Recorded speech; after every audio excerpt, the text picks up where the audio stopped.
परम सत्कार्यो गुरु प्यारी सात संगत जी, राधा स्वामी जी। सात संगत जी, इस वीडियो में आप जान सकेंगे कि मिश्री रूपी मिलने वाले प्रसाद को किस तरह से इस्तेमाल में लाना चाहिए जी, जिससे कि बाबा जी की अपार कृपा हम पर हमेशा बनी रहे जी। जाने अनजाने में हम बहुत बार प्रसाद की बेकदरी कर देते हैं और बाबा जी को ये सब बिल्कुल भी पसंद नहीं है। इस वीडियो में मैं एक बीबी की आपबीती के बारे में आपको बताऊंगी जी, जिसने मिश्री के प्रसाद को गलत तरीकों से उपयोग करना शुरू कर दिया और बाबा जी की कृपा इस बीबी के परिवार पर कम होने लगी। सात संगत जी, ये तो आपको बताने की ज़रूरत नहीं कि बाबा जी के भंडारों पर संगत में मिश्री के पैकेट को प्रसाद के रूप में बांटा जाता है जी, क्योंकि आप सब ये बात भली भांति जानते ही हो। परंतु यहाँ सवाल ये आता है कि मिश्री के इस पैकेट को आप किस भाव से ग्रहण करते हो जी, और घर ले जाने के बाद किस भाव से और किस तरीके से खाते हो। बहुत सारे लोगों के लिए ये सिर्फ एक खाने की वस्तु हो सकती है, लेकिन ये सिर्फ कोई खाने की आम वस्तु नहीं होती जी, बल्कि ये एक ऐसा प्रसाद है जो बाबा जी संगत को आशीर्वाद के रूप में देते हैं जी। प्रसाद के इन दानों में बाबा जी की अपार कृपा छुपी होती है जी।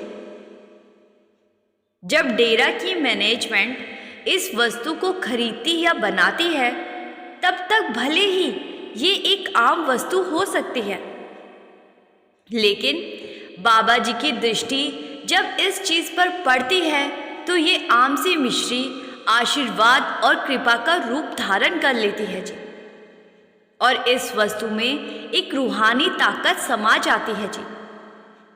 अब ये हम पर निर्भर करता है कि हम प्रसाद को किस भाव से और कौन से तरीके से ग्रहण कर रहे हैं जी। लेकिन बावजूद इन सब बातों के कुछ संगत प्रसाद का दुरुपयोग करती है, जो कि ठीक नहीं है। सात संगत जी, एक सत्संगी बीवी जो कि पानीपत में रहती थी, उसने अपनी एक आपबीती संगत के साथ साझा की थी जी। उसने बताया कि वो और उसका परिवार अक्सर डेरे में और मेजर सेंटरों में बाबा जी के भंडारों पर जाते रहते थे, और जैसा कि मैंने आपको शुरू में बताया कि भंडारों पर मिश्री रूपी प्रसाद दिया जाता है, तो इस बीवी और इसके परिवार के सभी सदस्यों को भी वहां से प्रसाद के पैकेट मिलते थे जी। और बहुत सारे भंडारों में जाने के कारण इनके पास मिश्री के प्रसाद के बहुत सारे पैकेट इकट्ठे हो गए जी। सात संगत जी, बाबा जी अपनी संगत को प्रसाद इसीलिए देते हैं कि संगत प्रसाद के कुछ दाने हर रोज श्रद्धा के साथ मालिक को याद करते हुए ग्रहण करे जी। लेकिन इस बीवी और इसके परिवार ने प्रसाद तो हर बार लिया, लेकिन इन्हें प्रसाद को ग्रहण कैसे करना है इन्हें पता ही नहीं था जी, और ना ही इन सब लोगों को प्रसाद को हर रोज ग्रहण करने की आदत थी जी। ये अक्सर प्रसाद खाना भूल जाते थे। तो इस बीवी ने प्रसाद को अपने परिवार को खिलाने का एक अनोखा तरीका निकाल लिया, जो कि बिल्कुल गलत था जी।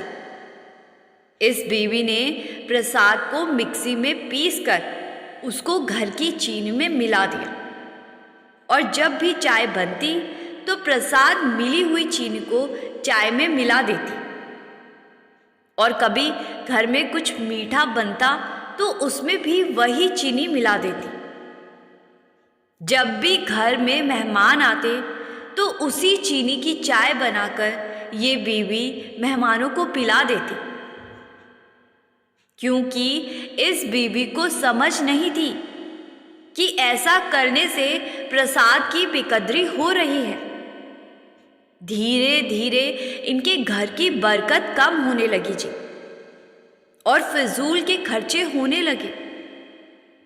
पहले ये परिवार अपनी आमदनी में से कुछ ना कुछ बचा लेता था, लेकिन धीरे धीरे ऐसे दिन आने लगे कि बचना तो दूर, उल्टा रूटीन के खर्च से भी ज़्यादा पैसे लगने लगे जी।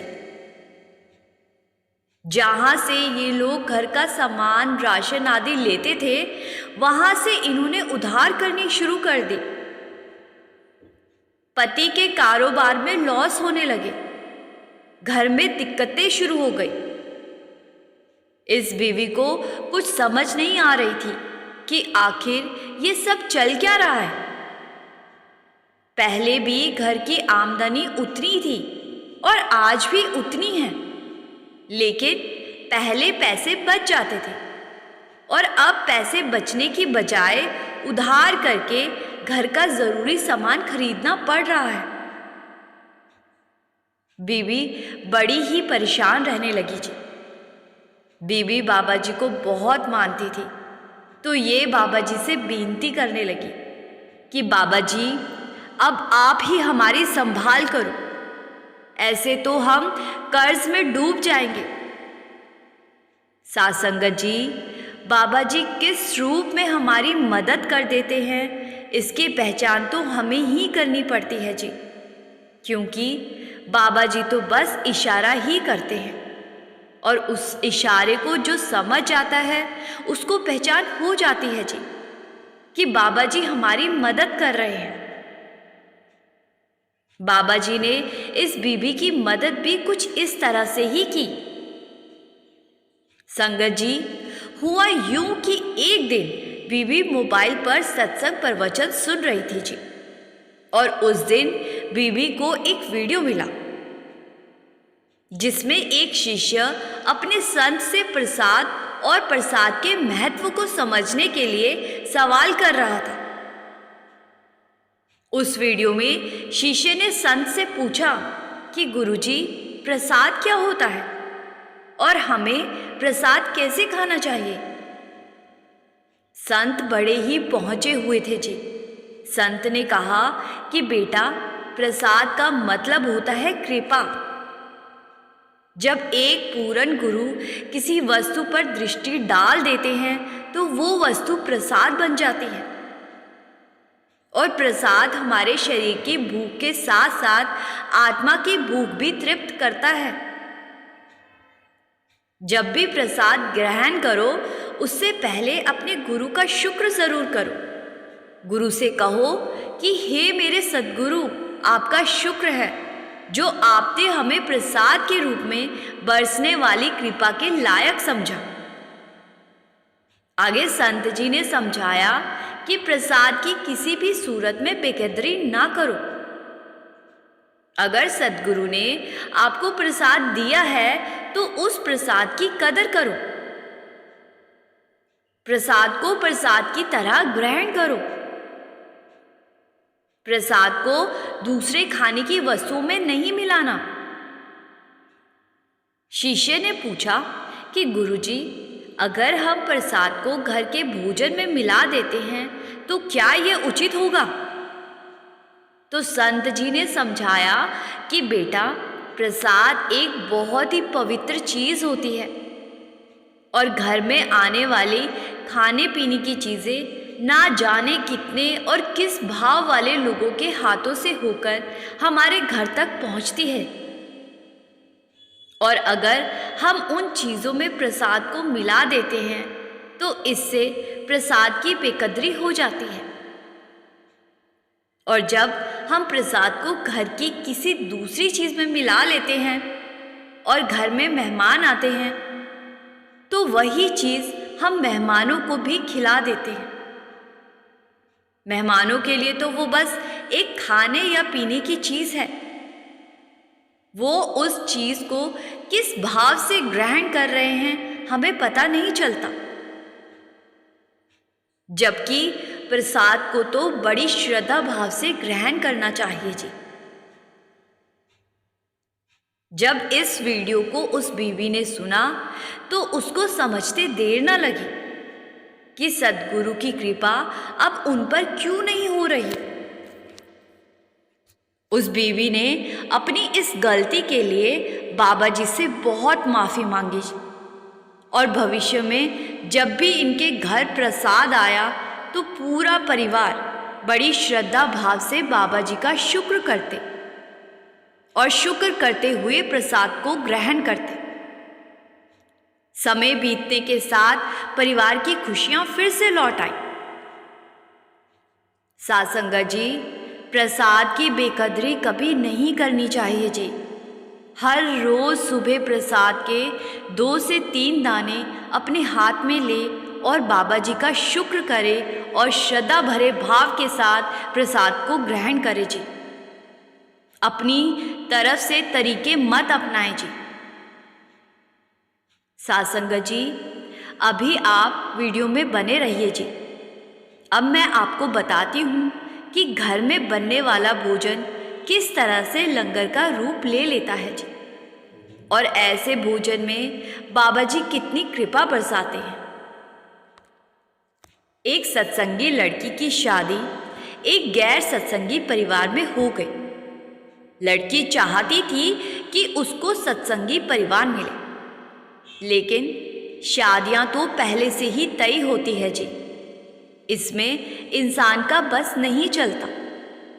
तो लड़की के परिवार वालों ने जब देखा कि लड़के वाले बहुत अच्छे लोग हैं और वो सिर्फ सत्संगी नहीं हैं, लेकिन मंदिरों से जुड़े हुए हैं, लड़की के माता पिता ने इस बात को अनदेखा कर दी, क्योंकि बाबा जी अक्सर समझाते हैं कि कौन सत्संगी है और कौन नहीं। इस बात से कोई फर्क नहीं पड़ता। फर्क पड़ता है कि इंसान कैसे हैं। अगर अच्छे हैं तो आप रिश्ता जोड़ सकते हो। तो बाबा जी की बात को सुनकर इन्होंने अपनी लड़की की शादी उस परिवार में कर दी जी। और लड़की शुरू से ही एक सत्संगी माहौल में पली बड़ी थी जी। तो उसने वहां अपने ससुराल में रसोई में बाबा जी की एक तस्वीर लगा दी जी। इस पर ससुराल वालों को जरा सी भी प्रॉब्लम नहीं थी, क्योंकि उन्हें पहले से ही पता था कि लड़की डेरे से जुड़ी हुई है। साध संगत जी, कैसे इस लड़की के कारण उनके घर बनने वाला भोजन धीरे धीरे लंगर प्रसाद बन गया और कैसे वो पूरा परिवार एक सत्संगी बन गया। अब आप इसको जानेंगे जी, और आप लोग भी अपने घर में बनने वाले भोजन को ऐसे लंगर प्रसाद बनाकर ग्रहण कर सकते हो जी। लड़की जब भी रसोई में रोटी बनाती तो वो बाबा जी के शब्द बोलती। ये आदत उसकी शुरू से ही थी जी। अक्सर घर की महिलाएं खाना बनाते समय या तो गाने गुनगुनाती है या फिर मोबाइल पर फिल्मी गाने लगाती है और फिर खाना बनाती है। लेकिन इस लड़की की जो आदत शुरू से थी, वही आदत इसके ससुराल में भी थी। रसोई की दीवार पर बाबा जी की तस्वीर के आगे ये खाना बनाती और बाबा जी के शब्दों को सिमरती रहती। और जब खाना बन जाता तो सबसे पहले खाने को बाबा जी की तस्वीर के सामने रख कर बाबा जी का शुक्र करती और उसके बाद खाने को परिवार के सदस्यों में बरता देती। लड़की की सास को ये सब देखकर खुशी मिलती, क्योंकि लड़की के ससुराल वाले ना तो कभी खाने से पहले मालिक का शुक्र करते और ना ही खाना बनाते समय कोई भजन कीर्तन सुनते या गुनगुनाते। वो लोग मंदिरों में तो जाया करते थे, लेकिन साध संगत जी, इसीलिए कहा जाता है कि जीवन में मार्गदर्शन करने के लिए गुरु का होना बहुत ज़रूरी है जी। ये ठीक है कि जो मंदिर से जुड़े हुए हैं उन्हें मंदिर जाकर सुकून मिलता है, लेकिन जो सद्गुरु से जुड़े होते हैं सद्गुरु उनका मार्गदर्शन भी करते हैं। तो जब लड़की की सास ये सब देखती तो वो भी खाना बनाते समय भगवान के भजन गाने लगती। और कुछ दिन के बाद लड़की ने घर में एक नियम बना दिया कि घर के सभी सदस्य खाना खाने से पहले अपने इष्ट का धन्यवाद जरूर करेंगे। आप लोगों को जिस पर भी विश्वास है आप सब उनका धन्यवाद करो कि हे मेरे मालिक, तेरा शुक्र है जो तूने मुझे सब कुछ दिया।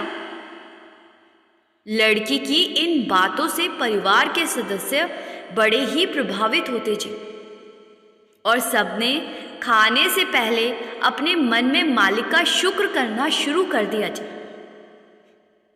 एक दिन लड़की की सास भी लड़की के साथ सत्संग घर चली गई और वो उसका सत्संग घर में पहला दिन था जी। जब उसने देखा कि सत्संग घर में बहुत सारे लोग सेवा कर रहे हैं तो उसको ये सब बहुत अच्छा लगा, क्योंकि महंगी महंगी गाड़ियों में आए हुए लोग वहां झाड़ू लगाने जैसी सेवा कर रहे थे। लड़की की सास की दिलचस्पी इस और बढ़ने लगी जी। और एक बार लड़की अपने पति के साथ डेरे जा रही थी तो लड़की की सास और ससुर ने भी उसके साथ जाने का मन बना लिया जी। और ये सब वहां डेरे में पहुंच गए। डेरे को लड़की ने तो हजारों बार देखा हुआ था, लेकिन बाकी के तीनों लोगों के लिए डेरे को देखना पहली बार हो रहा था। अंदर का नजारा देखकर वो लोग हिल गए। उन्हें विश्वास ही नहीं हो रहा था कि डेरा इतना खूबसूरत और इतनी ज्यादा साफ सफाई और सुनियोजित तरीके से बना हुआ है। सब वहां बाबा जी का सत्संग सुनने गए हुए थे। सत्संग में बाबा जी ने एक बात ऐसी समझाई कि लड़की के सास ससुर को वो बात इतनी ज्यादा अच्छी लगी कि कुछ ही दिनों में सास ससुर भी सत्संगी बन गए जी।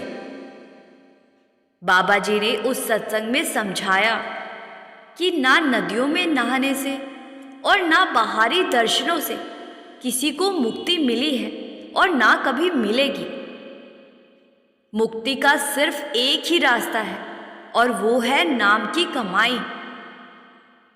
अपने ध्यान को एकाग्र करके ध्यान को माथे के बीच तीसरे तिल पर टिकाना और उस समय जो कुछ एहसास हो उसका अनुभव करना।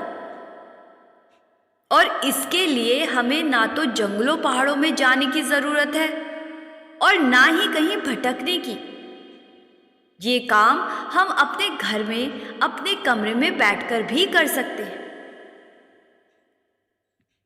जब ये बात सास ससुर ने सुनी तो उन्हें बहुत अच्छा लगा जी।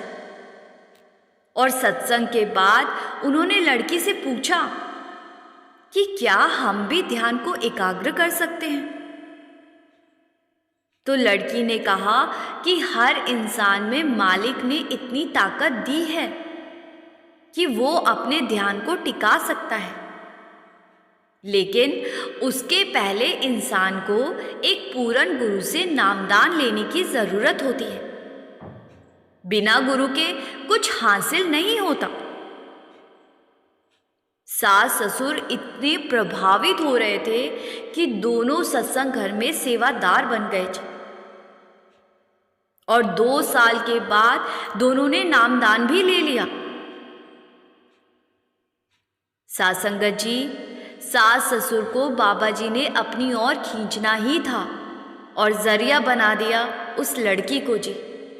लड़की की शादी उनके बेटे से करवा दी और फिर लड़की जब भी खाना बनाती तो वो खाना भी बाबा जी की कृपा से लंगर प्रसाद बन जाता।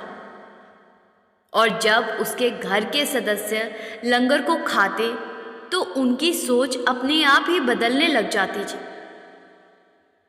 और धीरे धीरे वो लोग भी सत्संगी बन गए जी। साध संगत जी, घर में बनने वाले खाने को लंगर प्रसाद से कम नहीं समझना चाहिए जी।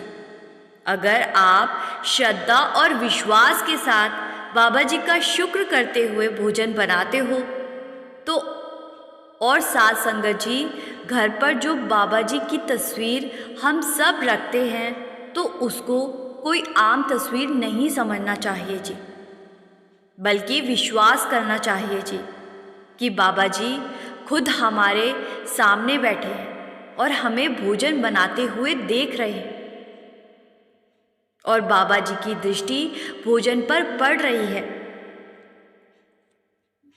जब हम बाबा जी की तस्वीर पर ऐसा विश्वास कर लेंगे तो हमारे अंदर भी कभी भी बुरे विचार नहीं आएंगे जी, और हम हमेशा पॉजिटिव रहेंगे जी। और हमारे घर में बनने वाले खाने पर बाबा जी की दृष्टि पड़ती रहेगी जी। साध संगत जी, हमें एक और बात का बहुत खास ध्यान रखना है जी कि हमें उतना ही भोजन पकाना चाहिए जितना कि ज़रूरी हो जी।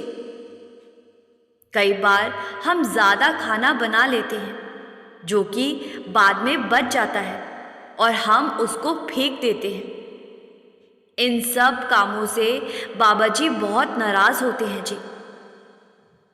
जब हम अपने घर में पकने वाले खाने को लंगर भाव से बनाएंगे और खाएंगे तो हमारे अंदर अपने आप ही अन्न की बेकदरी और अनादर ना करने का विचार आएगा जी। साध संगत जी, इसी के साथ मुझे इजाज़त दीजिए। कमेंट में राधा स्वामी लिखना मत भूलिए जी। बहुत सारी संगत वीडियो को सुन तो लेती है लेकिन कमेंट में राधा स्वामी नहीं लिखती। उन सभी से मेरी विनती है जी कि आप लोग कमेंट में राधा स्वामी ज़रूर लिखिए जी। और संगत से मेरी एक और विनती है जी कि जो संगत इस चैनल से पहली बार जुड़ी है जी वो चैनल को सब्सक्राइब ज़रूर करिए जी। गुरु प्यारी साध संगत जी, राधा स्वामी जी।